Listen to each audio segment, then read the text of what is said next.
So far this offseason, the Toronto Blue Jays have acquired two major league players in Isaiah kinner-falefa and Kevin Kiermaier, who, yes, are both solid baseball players, but let's be honest here, they're both way better defensively than they are offensively, which is the biggest issue with this team. Last year, this team was fantastic defensively. They were one of the best defensive ball clubs in all of baseball, counting the National League and the American League. But the big issue is the offense was, closer to mid-pack than it really should have been. And that is really the downfall of what happened in 2023 with this team. I mean, the issue was the run production. We just couldn't score enough runs to win enough games. Obviously, in the regular season, we saw that issue happen quite a bit with the runners in scoring position being a major issue with this team. They couldn't get a lot of hits done when there was guys on second and third. One of the worst teams in all of baseball at that. And then you take a look, obviously, yes, the team was great defensively. And then you go into playoffs here, and we score one single run in 2 playoff games. That is absolutely mind-blowing. The fact that we scored 1 run in 2 baseball games in the playoffs, that is unacceptable. And we know the biggest issue with this team is so clearly and so obviously the offense. So far, we really have not addressed the need of adding in a big bat. I'm not just saying adding in a JD Martinez and going out there and signing Isaiah kinner-falefa, for example, and calling her an offseason. That is not okay. You got to go out there, get your JD Martinez or your Justin Turner to play DH, while also adding in another very good talent to this point, it seems like going to be infielder, because I don't really think the Jays are going to look to add a huge bat in the outfield with Kevin Kiermaier being brought back. I would imagine they want Kevin Kiermaier in the outfield pretty much every day alongside Varsho and Springer. Now, obviously, those 3 guys are not going to play every single day, but I do think those are probably going to be the 3 starting outfielders for 2024. Whether you like it or not, that's probably what's going to happen. And there definitely is some issues offensively with that outfield, but defensively, that is probably going to be one of the best once again, like it was this past season. Let's be honest here, they were absolutely elite defensively last year, and obviously, I would imagine it's going to continue. Defense doesn't really take a big slump, for example, so a guy like Varsho and Kiermaier and Springer should all still be great defensively. Now, we know Kiermaier and Springer especially, they're getting up there in age, they're getting older as the years go on, so do we see more injury issues with a guy like Kiermaier this year than we have seen last year? Or, for example, Springer. We have had issues with them in the past health-wise. Are they going to get even worse? And that could be a big issue if Springer does continue to get hurt over this next season especially. That is going to hurt this ball club a lot because we need his bat in the lineup.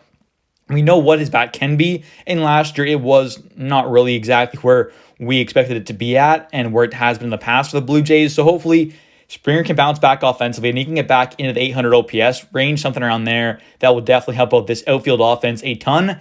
Because right now, Kiermaier, Varsho, they're not going to do a whole lot offensively for you. I mean, I do hope that Varsho can turn things around.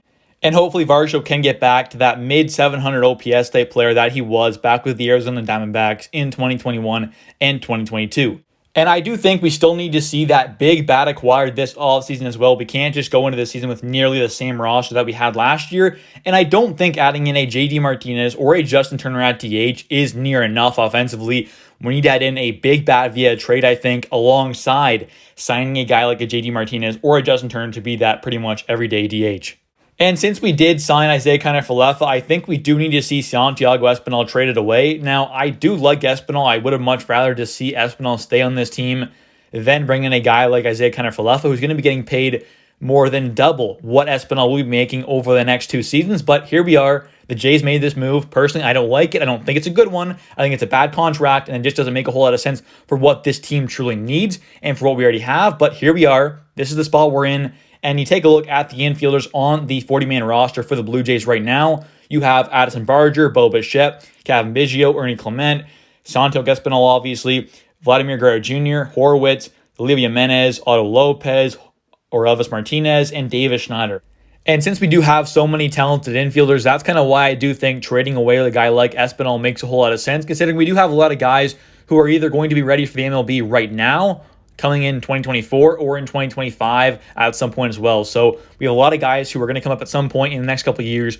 We got to create some room for them, and trading away a guy like Espinal does create a spot open for someone else, which is probably a smart move for the Blue Jays. And a team that could be interested in Santiago is the Miami Marlins. I think they could be a team looking to add in some infield depth here, adding in a solid piece who, 29 years old, is on team control for another 3 seasons, which isn't too bad at all.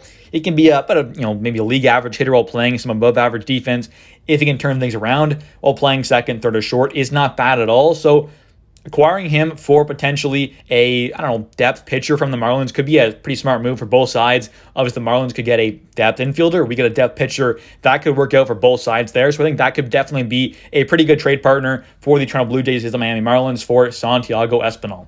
Anyways, guys, thank you so much for watching. If you have enjoyed, please smash the like button. Don't forget to comment down below your guys' thoughts on this video. Who do you want to see the Jays trade for superstar-wise? Do you want to see the Jays trade away a guy like Santiago Espinal? And also, don't forget to comment down below your guys' thoughts on the Jays signing Isaiah Kinner-falefa. Are you a fan of it or not? Let me know your guys' thoughts. Thanks for watching. I'll catch you in the next one. Bye.